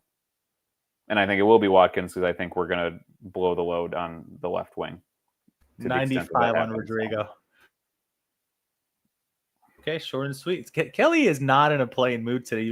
You could tell when Kelly is sober, when he keeps his comments nice and precise. I like that. There's a guest on the podcast. I'm on my best behavior because Jared's here. The pressure's on. Yeah. All right, Jared, you are up next, my friend. Arsenal haven't spent a significant outlay on forwards since Arteta arrival because they are riskier signings compared to midfielders, defenders, and goalkeepers. So are we just playing it safe here? I guess we're not going to count Jesus. I think we spent, almost 50 million on him, but it hasn't really come to anything. I'm going to haven't spent a significant outlay because they're riskier. I'm going to disagree. I don't think we haven't spent because they're riskier. I think we haven't spent because we made some poor decisions. I think there's a little bit of, what's the term, analysis paralysis. I think there's a little bit of that. We've got our targets that we've scouted and contacted and all the rest of it to the nth degree until we sort of run out of time or those players get other offers, other teams come in. So much stuff can happen. It just seems like we move quicker in those other areas for whatever reason that is. And it's definitely hurt us the last 12 to 18 months. You would hope, I think we all hope that after seeing that, we're in a position now where, one, it's just even more so than it has been in years past. It's such an overwhelmingly obvious area of need. There's not even a debate on the biggest area of need in this squad. So I think they will move for attackers this year, hopefully quicker than they did in the past. But again, I don't think it's that we haven't spent because we view them as riskier as much as we've just made some poor decisions on where we're going to spend our money. And we've gotten some useful players. We've got the best defense in the Premier League, one of the best defenses when we're all healthy. I think arguably the best defense in all of world football. So it's not that we've spent on bad players. It's just been unbalanced. And I think we're at the point now where you've got to start balancing that out and kind of front loading some of that spending into the front line. But I think that's what we're going to do this summer, or should do this summer. And if not, there's going to be some almost unanswerable questions to be made because there's nobody on earth who watches football at even a casual level who would see what Arsenal's done and not know that that's the area you've really got to put some cash into this summer. Once again, I wrote this one, and so I've had some time to think about it, and I actually think Abreu nails it because this is exactly what was behind this question. I agree. Mm-hmm. And I think the ownership and the executives who've been put in place at Arsenal, and I think, again, it's quite common knowledge if you listen to us that we have an issue with the fact that we are mainly run by risk-averse lawyers who are kind of the watchdogs for the ownership, that I think we are overly cautious in taking unnecessary risks. And I think a lot of it is PTSD from the Pepe deal. That how many times do we hear £72 million Pepe? How many times do we hear we can't spend big on a forward because we've got Pepe on the books? And so many other clubs have spent in excess of that on players. Like Jack Grealish is a fucking brick, and they spent $100 million. Nobody even talks about it. Anthony's not, like, nobody. The reason why that's still talked about is that Arsenal still keeps talking about it like it's a fucking thing. Who cares? Flush it. Like, it's fine. I don't know. Yeah, I totally makes agree. A great point too. We almost dropped 90 million on Mudryk, right? Like, and we Thomas didn't. Lamar. We see like Lamar. We see what could have happened above and beyond Pepe, and we're like, well, God, like how much more shit? Like, we could be in a lot deeper shit right now had we pulled the string on some of these attacking players. I think the club is reticent to put a significant outlay on an attacker because they've seen what can happen when you get it wrong. And we're not the kind of club that just says, oh, we'll just wash our hands of this guy and move on to the next guy. We're not Chelsea. We're not City in that way. We're not going to buy $100 million pound Grealish and go, oh, we'll just follow it up with Doku. And then if Doku doesn't work out, we'll go buy Marmoush, right? Like, we saw that with Pepe. We had to endure Pepe until he was off the books before we were willing to buy anybody else. So I do think this has burned us as a club. I do think it's part of the reason why we haven't spent as much in attack. I do think part of it is philosophical. I do think Arteta's plan when he sold the club on his managerialship, that he wanted to build solidity and stability and consistency in the side, and I think you get that by shoring up your defense first. It's like the anti-Spurs approach, where you lock your back door before you start trying to add landscaping to the front. Which is, I think, what attack is. But now we're at the point where we actually now are forced to buy attackers because we've neglected it for so long, and we're stuck with suboptimal, risky plays now. Ironically, Gyökeres and Sesko are no sure bets. Watkins is not a sure bet, especially because of his age. We missed the boat on a guy like Isak 2-3 years ago. We've missed the boat on other guys we could have had. And now we're sitting here twiddling our thumbs saying, who's the best guy, when all of them have a risk attached to it at some pretty premium prices. I mean, Šeško at 80 million for a guy who's never scored more than 13 goals in the Bundesliga is a risk. I'm not saying he's not a guy that will pop off and become great one day, but he's a risk. But we've put ourselves in that position because we haven't put any attention in our forward line. We haven't bought in the forward line for a while, and now we're at the point where we have to, if we want to win big things. And so we have available who we have available. We'd love to get Isak. He's not available if you don't stump 180 million, 200 million pounds, which we won't do. We shouldn't do. So this is where we are. Yeah, we shouldn't do. So this is where we are. And I think in some ways we made the bed, now we have to lie in it. It's just who we are, mate. It's just who we are. It's just who we are, mate.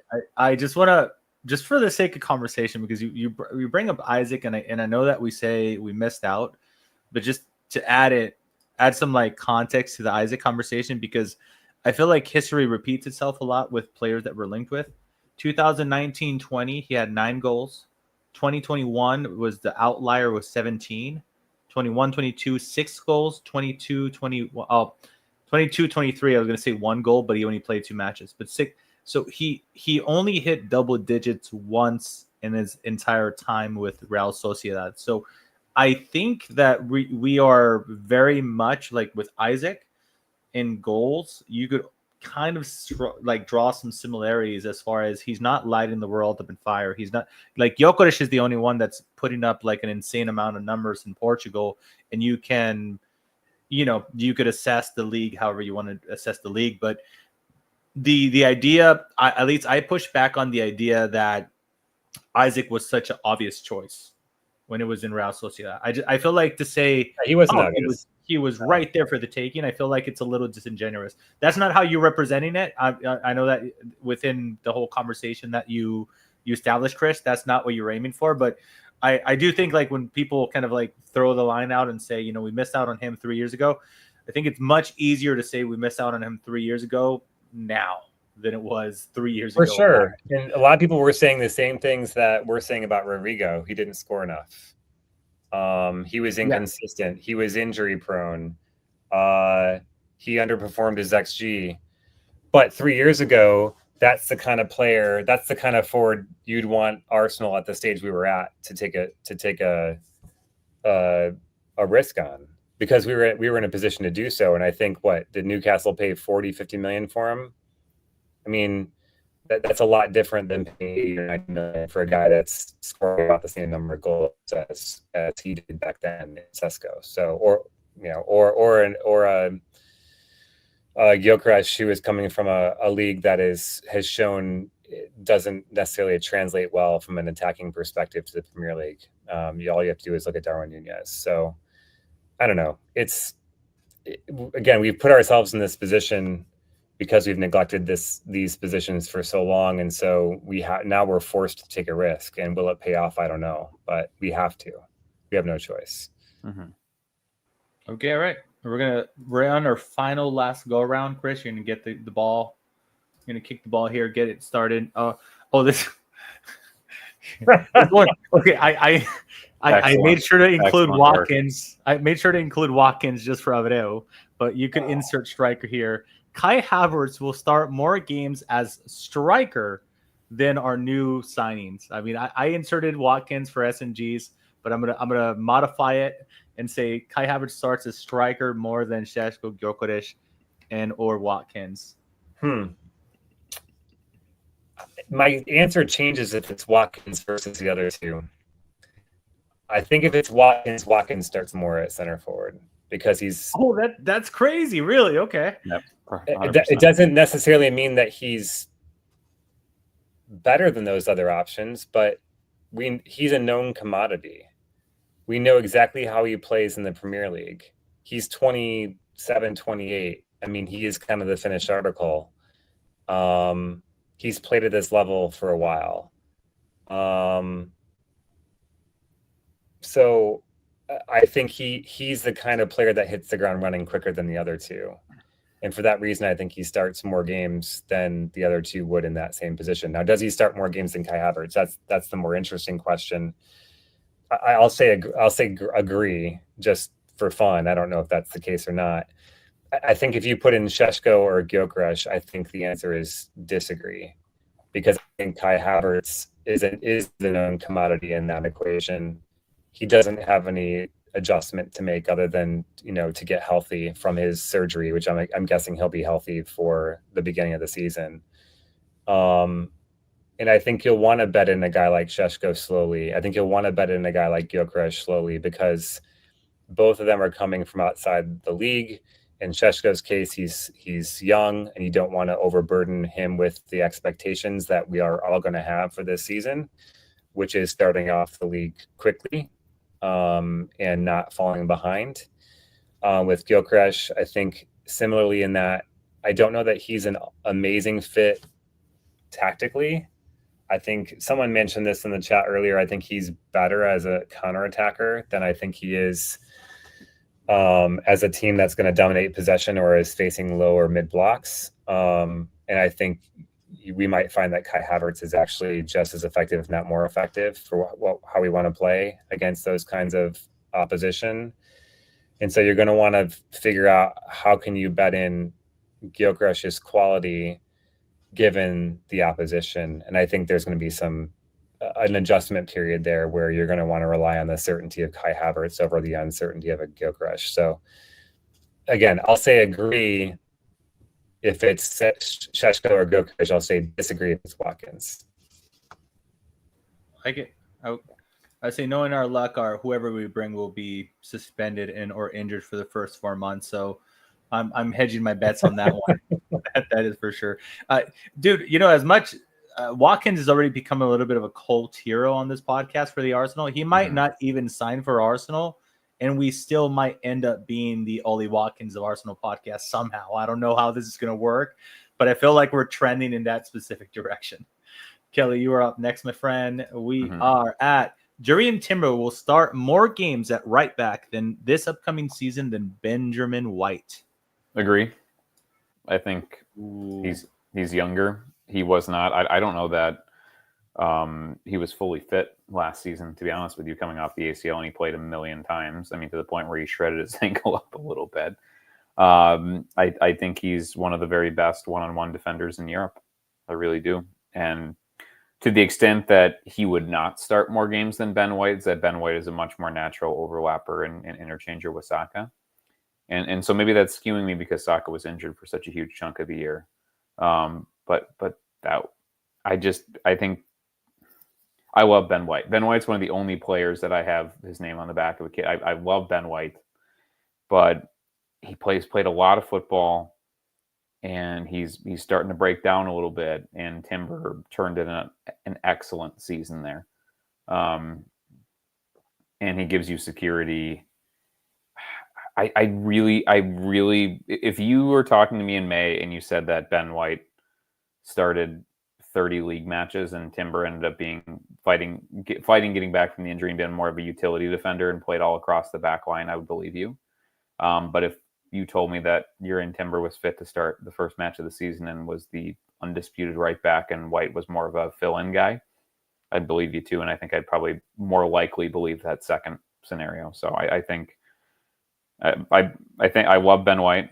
I think he's a great character, but I think the world of Timber's talent, and I think he's a really excellent defender. If he can find a way to interchange and overlap and have some sort of attacking rapport with Saka, I just don't think that. I don't think that they're in the same. I think Timber offers more athleticism and a much better natural defender in space and one-on-one. And I think that ability means that he's more valuable, and Arteta would value him more in that position, especially if Lewis-Skelly is going to continue to, and Calafiori, the left back, is going to have the license and the encouragement to wander and attack. I like the comment that it just popped up right now. It says, Moss, I agree with Kelly. Roll in tonight with Kelly. Don't usually agree with him. But I like that. I'm going back to my priors, guys. Timber's going to be our left back. There, I said it, guys. Let's not forget about Tomiyasu, Mikey. Tomiyasu, the remontada Tomiyasu is coming back. Yeah, Exactly. He's not even alive anymore, guys. I refuse to believe he actually is a real person.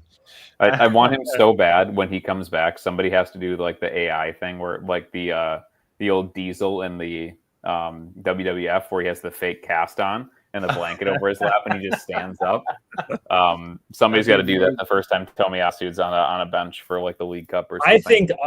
I think the Arsenal PA announcer is a known WWE fan, and what I want him to do is tell the creative team at Arsenal to do a video for Tomiyasu when he's healthy, to do like the Undertaker, like some sort of Undertaker themed thing where like it's a casket and Tomiyasu's in it, and all of a sudden the casket opens and out pops Tomiyasu, and he's in like the new kit, and he's in like full socks, full shin guards, full cleats, and he like walks out on the pitch and starts a game. Like that would be outstanding.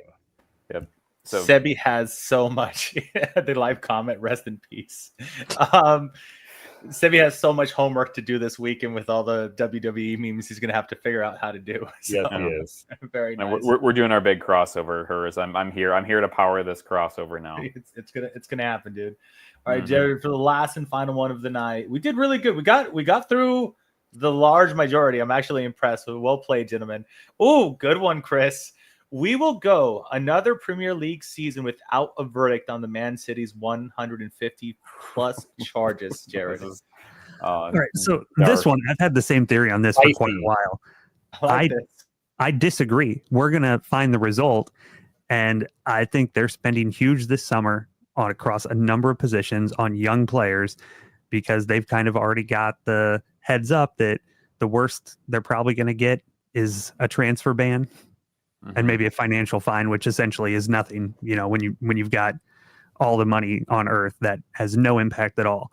So I think it's possible they already know they're going to get, say, just a one window transfer ban, maybe miss the winter window. So they're just stockpiling players now, spending through the roof, knowing that that's coming. So it has zero impact at all.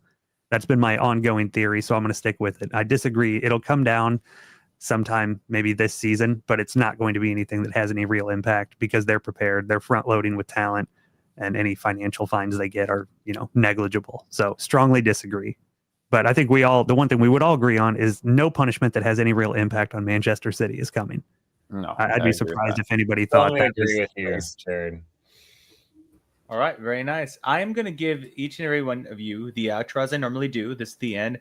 And I'm going to post the remaining 3 so the live chat and dear listeners could watch.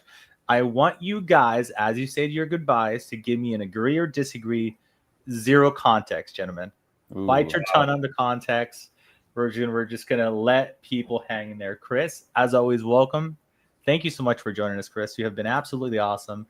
Yours is at least one of the 3 promoted teams from last season will survive relegation upcoming season.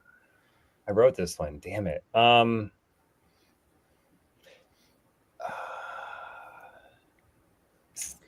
like it's a 50-50 and he's thinking about great question if I do say so myself. I'll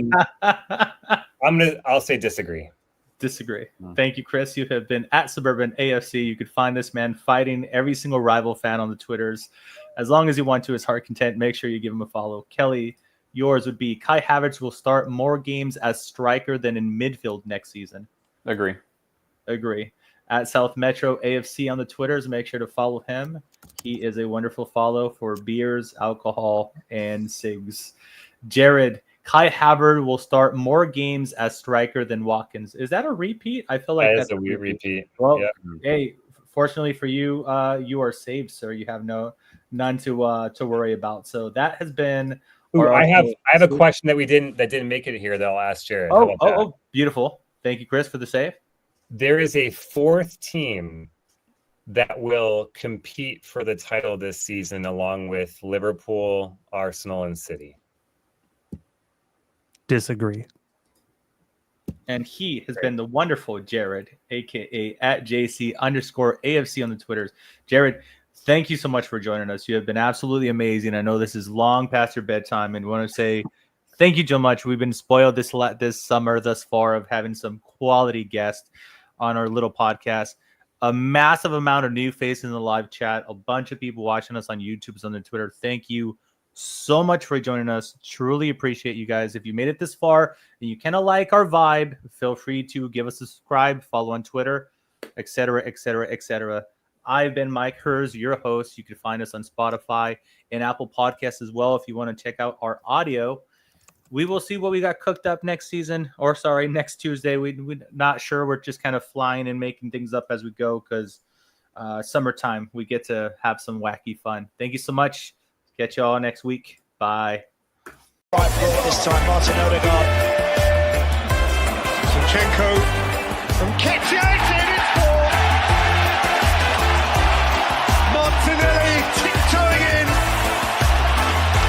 Predatory, perfect.